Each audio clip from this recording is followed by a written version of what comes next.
नोङो गावखौ सोलायनोब्ला खालि सानसेनि थाखायल' गुबुनखौ रावखौबो सोंखारियाबासिनो था। नोङो सानसेनि थाखायल' गुबुननि मोनबो गाज्रि खोथाफोरखौ खर'आव दासो, अब्ला नोङो हरसेनि गेजेरावनो सोलायगोन होननानै बुंदों। खारन जोङो सानसेयाव खनसेब्लाबो सोरनिबा गाज्रि खोथाखौ सानफ्लाङो। लामाखौ बारा थिग नङा।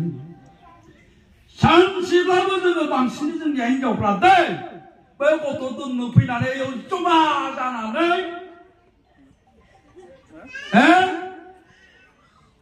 आंबो खिया माथो माबा जों रायलायबाय थायो मबाइलाव मेसेज हरलायबाय थायो माबायदि गथ' देरलायनानै बेफोर सानसेफोरखौ बाद दोननानै सानसेनि थाखाय रावखौबो द्रायखोमायाबालासिनो सानसेनि थाखाय रावनिबो गाज्रि खोथाखौ सानाबालासिनो खालि नोंनि मोजांनि खोथाखौ सानबाय था, नोंनि न'खरनि मोजांनि खोथाखौ सानबाय था, गावनि गथ'नि मोजांनि खोथाखौ सानबाय था, फिसायनि मोजांनि खोथाखौ सानबाय था, बिसिनि मोजांनि खोथाखौ सानबाय था। सानसे हरसेनि थाखाय अखानायनिफ्राय नोङो सेन्स जागोन। मिथिबाय? अखानायनिफ्राय नोंनि नेगेटिभ सानस्रिफ्राबो जानगाराव थांगोन, गोजान जालांगोन। लासै लासै लासै कमप्लिटलि नोङो चेन्ज जालांगोन, गोदान जागोन नोङो। मिथिबाय? जेरानिखि जोङो गोदान जाबाय, जोंनि साननायफ्रा खालि पजिटिभल' जासिगोन। आं मावनो हायो, आं थांनो हायो, आंनि गथ'आ जानो हायो, आंनि गथ'खौ आं खालामनो हायो। बे सानस्रिया जोंनाव जेब्ला हाबबाय, नोङो गावनि गथ'खौबो गोसो होसारनानै जोथोन लानो सोलोंसिगोन। दा जोंनि गथ'फोरखौ जों जोथोन लानो रोङाखै, जोथोन लायाखै होननानै बुङाखै आङो, जोथोन लानो रोङाखै। जोंखौ माबायदि जोथोन लादोंमोन जाम्बा बिमा बिफाया गोदो, हयथ' बेवहाय गोबां थागोन।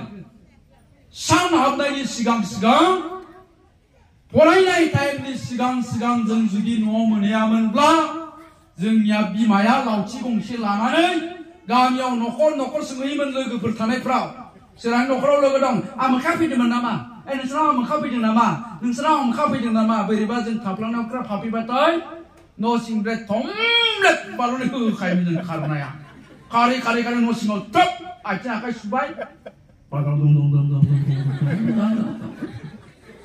नंगौना नङा दे? नंगौना नङा? बुस्रोद जाखाबाय गोदामानो बिखुं गेजेराव, ओरैबो बुस्रोद आइदै आइदै होनबाबो गला। दानिया जों मा खालामदों जोंनि फिसाफोरखौ? जोंनि फिसाया 8टा बाजियावबो हाबफैयाखै, थेवबो नागिराखै। 9टा बाजियावबो हाबफैयाखै, थेवबो नागिराखै। 10टा बाजियावबो हाबफैयाखै, 11टायावबो हाबफैयाखै, 12टायावबो हाबफैयाखै, 1टा बाजियाव फैदों, 2टा बाजियाव फैदों, 3टा बाजियाव फैदों, थेवबो नागिराखै। दा माबे गथ'आ बोरै मास्टार जानो, प्रफेसार जानो, डक्टर इन्जिनियार जानो, बोरै बे मेट्रिकआव 90% लाखिनो? दहाय एसे सिगाङाव एक्सिडेन्ट जादोंनो,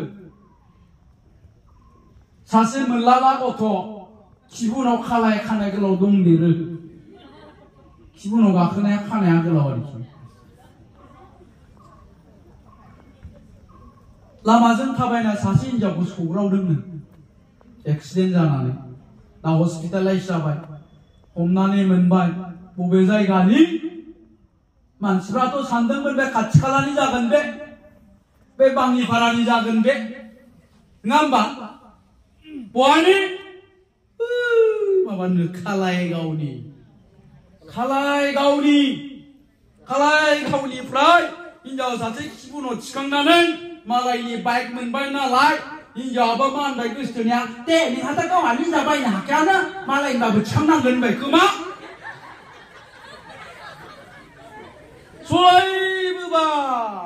सलायनानै सौग्रावबाय, हमनानै मोनबाय, बाइकआबो गावनि नङा। दाना गथ'नि न'खरनि अबस्थाया मा होननानै बुंदों? जेबो गैया, गोरिबनि फिसा। न'आ खुनुरुखुम गंसेल' दं। खालायगावनिफ्राय फैदों माने खैथा बाजियाव थांगौमोन न'आव? खैथा बाजियाव थांगौमोन बियो न'आव, बे हिनजावखौ लानानै? बेबो दा जोंनि गथ'फोरनि मेन्टेलिटिया मानो बेबायदि जादों? दा आं बेखौबो दहाय बुंनाया, नङा होमबा? दा जोंनि गथ'फोर गथ'फोरनियाव नैबे नेगेटिभ थिंकिंआ जों जेरै गेदेरफ्रा सानो दा आरो जोंनि इयं जेनेरेसनाव लाइमोनफोरनाव बियो बारा जाबायनो बारा जानायनिबो खारन दङ दा मा होननानै बुंदोङो जोंनि बर'फोरनि एबा ट्राइबेलफोरनि मानसिफोरनि जा मेन्टेल एज बियो क्रनोलजिकल एज जों गोरोबा होनना बुंदों क्रनोलजिकल एज जों गोरोबा क्रनोलजिकल एज माने जोनोमनि बैसोजों हमनानै ला बै बाबुआ दा 7 बोसोर जाबाय बैसो 7 years जाबाय जोनोमनिफ्राय दाना बिनि ब्रेना 7 बोसोरनि मिचुर जायाखै 3 बोसोरल' जादों दा जोंनि बर'फोरनि मानसिफोरनि मेन्टेल एजआ बेबायदि होनना बुङो बे ब्रेना थाब मिचुर जायानो 10 बोसोर गथ'नि ब्रेना 5 बोसोरनिल' जायो 15 बोसोर बैसोनि गथ'निया 8 बोसोरल' जायो 16 बोसोर गथ'निया 12 बोसोर बैसोनिल' जायो नैबे मेन्टेल एज आइकिउ लेभेला आइकिउ माने मा होनना बुंदों इन्टेलेक्चुएल कुइसन होननानै बुङो जोंनि बुद्धि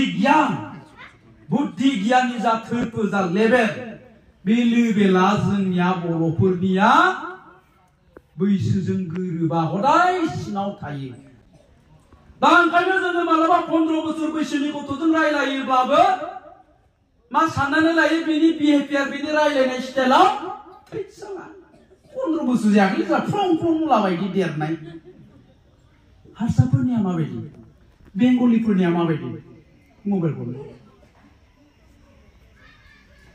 आङो दहाय नायदों पाठशालायाव अखम हायथ' होफा जाबाय दंना पाठशालायाव अखम हायथ' होफा जाबाय थानायाव बाथ्रा दान्थेलायनाय डिबेट कम्पिटिशन जादों बे डिबेट कम्पिटिशन जानायाव मा होनदों क्लास 9 नि गथ' क्लास 8 नि गथ'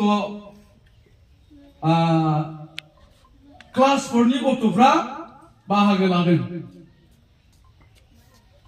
क्लास 9 नि गथ'आ बाहागो लानानै मा लेक्सार होदों উত্থাপিত বিষয়টিৰ বিৰোধিতা কৰিছো মাননীয় অধ্যক্ষ মহোদয় বিষয়টিৰ সৈতে জড়িত হৈ আছে তিনিটা কথা সাহিত্য জাতি আৰু চিনাকি প্ৰথমখন চৰকাৰী পক্ষৰ সদস্যসকলে স্পষ্ট কৰি দিব লাগে যে কি সাহিত্যৰ কথা আজিৰ বিধেয়কখনত উত্থাপিত কৰা হৈছে কিয়নো মাননীয় অধ্যক্ষ মহোদয় সাহিত্য বুলি ক'লে আমাক লাগিব এটা নিৰ্দিষ্ট ভাষা দ্বিতীয়টো কথা স্পষ্ট কৰিব লাগে যে ক্লাস 9 नि गथ' बियो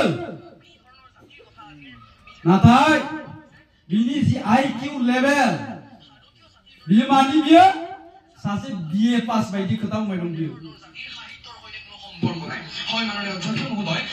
जोंनि क्लास 9 नि गथ' बेबायदि बुंनो हागोन ना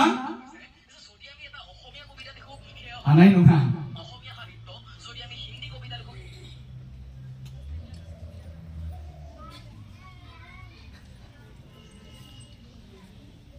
क्लास 4 नि गथ'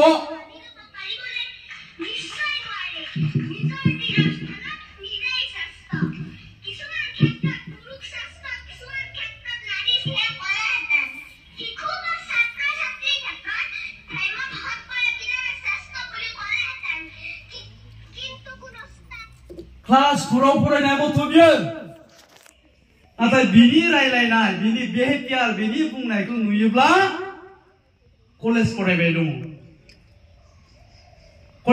दं दा मानो जोंनि गथ'फ्रा मानो बे मेन्टेल एजआ क्रनोलजिकल एजजों गोरोबाखै आइकिउआ मानो जोंनिया थाब मिचुर जाया खारनफ्रा मा दा जों बिमा बिफाया बेखौ मिथिनो नांगोन नाम्बार 1 आवनो जोंनियाव जानाय लोंनायनि दस दङ जानाय लोंनायनि दस जों मा जायो खार' खान्दाय जायो खार' खान्दायखौ माजों सङो ना गोरानजों गोथावथार जादों जाबावा भाजा उदै सानाया हामो गोखा जाबा नाथाय बेखौ बारा जाबा मा जायो जोंनि फिजिकेल एन्ड मेन्टेला उइक जायो किडनियाबो बया जायो बे खार' खान्दायखौ बारा जाबा जोङो दाउखौ माजों जायो दाउ गोरलै हमना